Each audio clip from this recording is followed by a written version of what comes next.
Hello and welcome back to the bankers grade. SBI CBO 2024 का आप लोगों का रिजल्ट, रिटर्न का रिजल्ट जस्ट 10 डेज बाद कभी भी आ सकता है। कभी भी मींस ऐसा नहीं कि टाइम बाद आएगा, बट 10 डेज बाद आप लोगों के रिजल्ट आने के पूरे पूरे चांसेस है। विद इन फ्यू डेज जैसे ही आप लोगों का इलेक्शन का रिजल्ट आता है या इलेक्शन कंप्लीट होता है, 4 जून के बाद आपका रिजल्ट एकदम कंफर्म्ड आ जाएगा। एसबीआई खुद वेट कर रहा है to launch to publish the result, but due to the election commission का जो प्रोसेस था, जो कंप्लायंस इशू था, उसकी वजह से रिजल्ट अनाउंसमेंट नहीं हो पा रहे थे। तो जस्ट 10 डेज बचा है। 10 डेज के बाद आप लोगों का रिजल्ट आ जाएगा रिटर्न का, एंड उसी के 10 डेज बाद आप लोगों का इंटरव्यू का डेट स्केड्यूल हो जाएगा। आई मीन एसबीआई का एक स्टैंडर्ड प्रोसेस है टाइम देने का आपको, which is 10 days, 12 days after the date of interview result, return result announcement. So आप लोगों को प्रिपेयर्ड रहना है एसबीआई में। अगर आपको जॉब कंफर्म करना है, इस बार वैकेंसी अच्छा है, चांसेस सभी का अच्छा बन रहा है, दैट्स व्हाई आप लोगों को अपना एफर्ट्स डालना चाहिए। आपने प्रिपरेशन स्टार्ट नहीं करी है तो प्रिपरेशन स्टार्ट कर दीजिए। आज इंटरव्यू के हम लोग मोस्ट आस्क्ड क्वेश्चंस देखने वाले, जो यूजुअली हर कैंडिडेट से कहीं ना कहीं पूछे जाते हैं। एक पैटर्न ऑफ क्वेश्चन क्या रहता है, मॉड्यूल क्या रहता है, उसके बारे में आज के सेशन में हम लोग देखेंगे। प्लीज नोट कीजिएगा जो भी डेटा आप लोगों को लगता है कि इससे आप लोगों का बेनिफिट हो।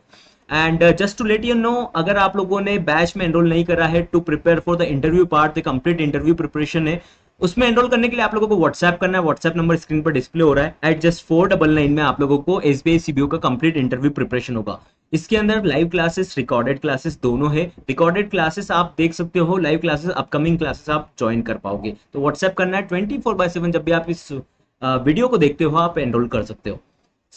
एक इंटरव्यू का बेसिक पार्ट मैं आप लोगों को बताना चाहूंगा, जो हमारे क्लासेस में भी कंप्लीट हो रहा है और हो चुका है कुछ मेजर पार्ट भी।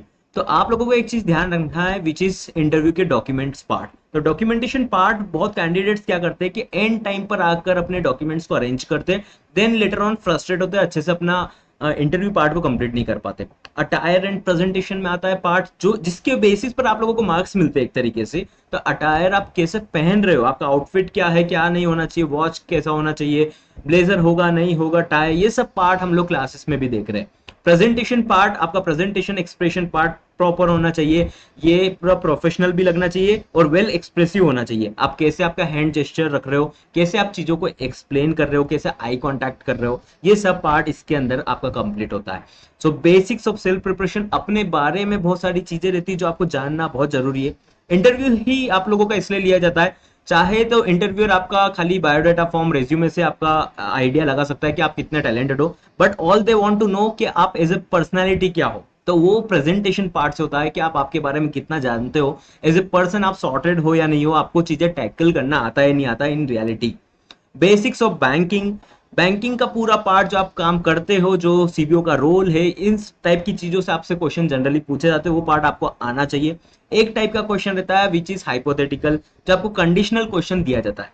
इंटरव्यू में आपसे सपोज करवा के पूछा जाता है कि एनपीओ हो रहा है तो आप कैसे टैकल करोगे, लोन अगर आप पे प्रेशर आ रहा है तो कैसे बांटोगे या नहीं बांटोगे, करंट इकोनॉमिक रिलेटेड न्यूज से क्वेश्चन एक जनरली पूछते हैं। तो ये क्वेश्चन का क्राइटेरिया रहता है उन लोगों का, विच इज आपके बारे में, बैंकिंग के बारे में, जो जनरल बैंकिंग है, handling hypothetical questions about your self वाला पार्ट, ठीक है। अबाउट सेल्फ प्रिपरेशन हो गया, हाइपोथेटिकल क्वेश्चन देते हैं, और करंट वाले न्यूज से रिलेटेड एक पार्ट आपसे पूछा जाता है। इन्हीं के बेसिस पर आपके आउट ऑफ 50 मार्क्स डिसाइड करे जाते हैं। आई सीन कैंडिडेट जो रिटर्न में अच्छे मार्क्स लाए बट यहाँ पर फेल हुए। आई सीन कैंडिडेट्स जो रिटर्न में कम मार्क्स लाए और यहाँ पर अच्छा परफॉर्म करके फाइनल सिलेक्शन लिया। So it's all about interview part. तो इसको लाइटली मत लेना कि हम इंटरव्यू के लिए बारे में क्या प्रिपरेशन करना है, जैसा ऐसा बोल देंगे। इंटरव्यू की प्रिपरेशन की क्या नीड है, आपको इंटरव्यू का प्रिपरेशन करना चाहिए, अपने पर्सनालिटी के ऊपर काम करना चाहिए, क्योंकि it's all about your final selection. अगर आप इसमें अच्छे से प्रेजेंट नहीं करेंगे अपने आप को, तो आपकी जगह कोई और सिलेक्ट हो जाएगा। तो दैट्स व्हाई आप लोगों को प्रिपरेशन करना चाहिए।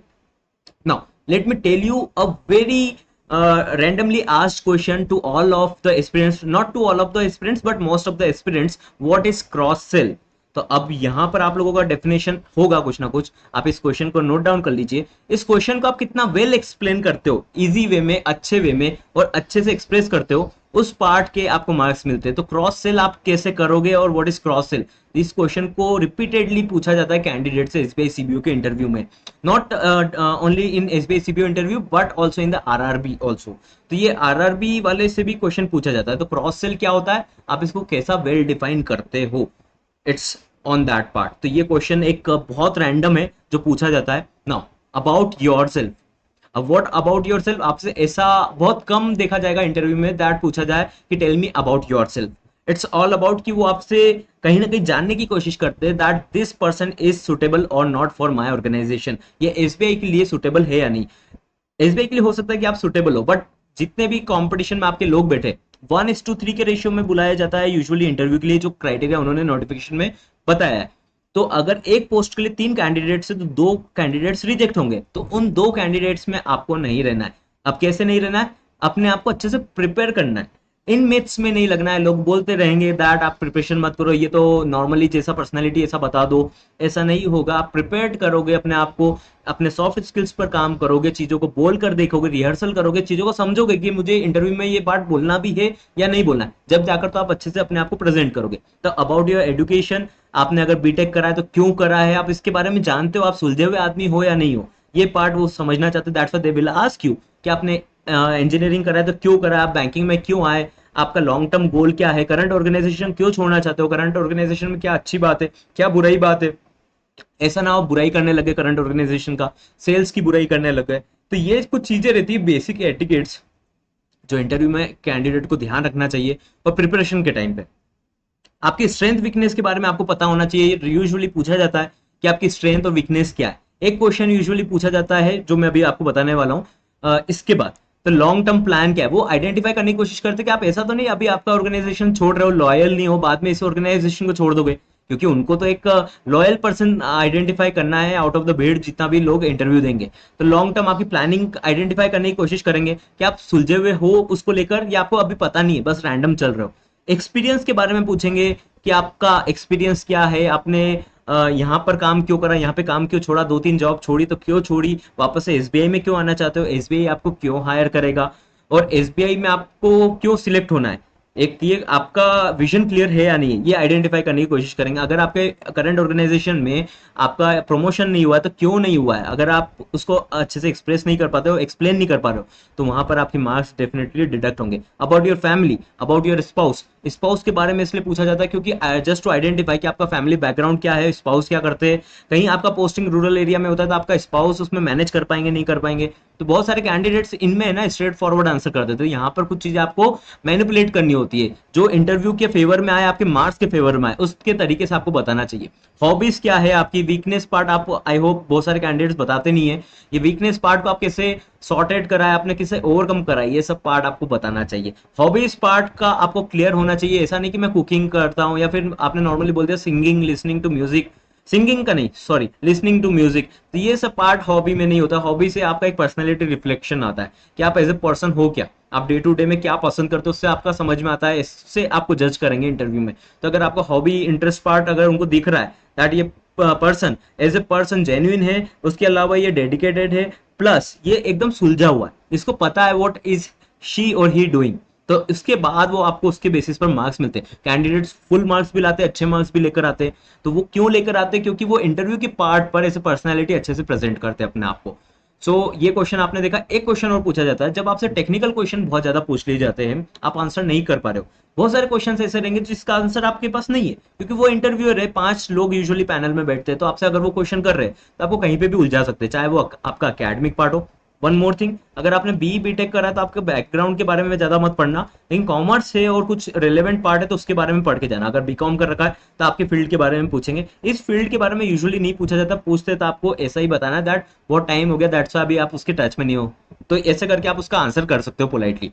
बट देखो 5 लोग रहते हैं, आपको कहीं से भी क्वेश्चन में उलझा लेंगे, तब अगर आप किसी का क्वेश्चन का आंसर नहीं कर पा रहे हो तो आप उस चीज को कैसे टैकल कर रहे हो, ये भी एक इंपॉर्टेंट पार्ट रहता है इंटरव्यू में। आप उस चीज को ऐसा तो नहीं नर्वस हो रहे हो, ऐसा तो नहीं आप एकदम एग्रेसिव हो रहे हो, है ना, चीजों को लेकर हकला भोखला तो नहीं रहे हो चीजों को लेकर, तो ये पार्ट रहता है जो आपको हैंडल करना पड़ता है। बहुत सारे क्वेश्चंस आपको नहीं आएंगे, तो वो क्या होता है उसके बाद, जैसे टेक्निकल क्वेश्चंस आपसे पूछे आप नहीं बता पाए, तो उसके बाद आपसे सब पूछेंगे दैट आप इंटरव्यू के लिए क्या पढ़ के आए। तो एक टॉपिक तो आपको अच्छा डिटेल में पढ़ के जाना, जैसे कि पीएसबी का profitability, about SBI, about your organisation, या अबाउट पब्लिक सेक्टर बैंक्स में आप कुछ भी आरबीआई के बारे में बता सकते हो। तो कुछ भी पार्ट, प्रायोरिटी सेक्टर लेंडिंग, बहुत सारी चीजें जो आपको पढ़ के जानी चाहिए। और अगर आपको अपॉर्चुनिटी मिलता है, अगर वो आपसे कैंडिडेट से पूछते दैट आप क्या पढ़ के आए हो, तो आपको अच्छे से एक्सप्लेन करना है।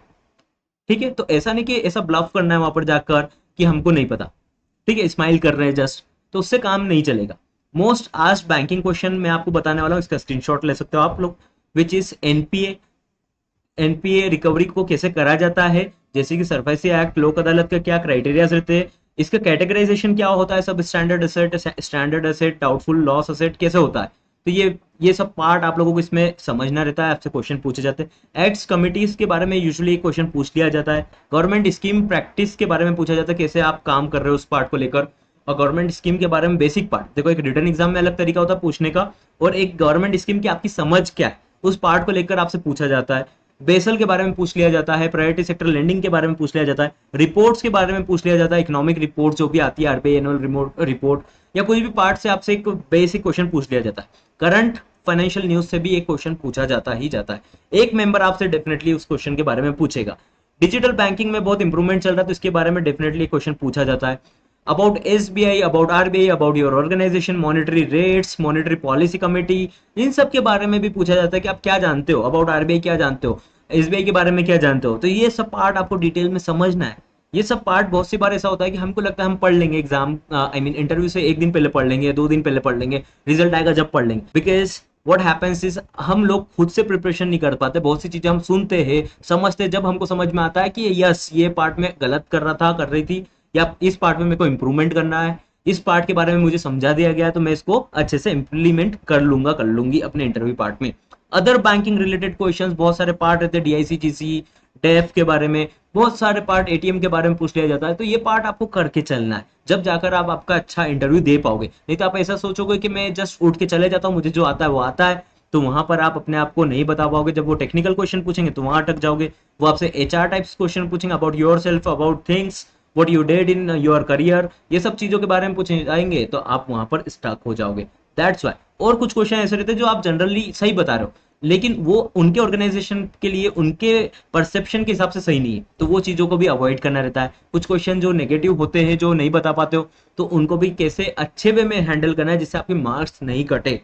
तो ये पूरा बैच उसी के ऊपर बात डील कर रहा है। And those who want to enrol, आप लोगों को व्हाट्सएप करना है 24/7, जब भी आप इस वीडियो को देख रहे हो एनरोल कर सकते हो। That's it from my side and I will see you in the next session. अपना प्रिपरेशन जरूर स्टार्ट कीजिए, क्योंकि जब आप मुंह खोलेंगे चीजों को तो बहुत सी बार ऐसा आप पाएंगे कि आप उस चीज को समझा नहीं पा रहे हो, उस चीज को बोल नहीं पा रहे हो। तो ये सब चीजें ना हो इंटरव्यू में, दैट्स आपको प्रिपरेशन करना चाहिए। और स्टार्ट योर प्रिपरेशन, जब भी आपको लगता है थोड़ा थोड़ा डेडिकेटेड होकर वीकेंड पर ट्राई कीजिए, बट आप अपना प्रिपरेशन जरूर स्टार्ट कीजिए।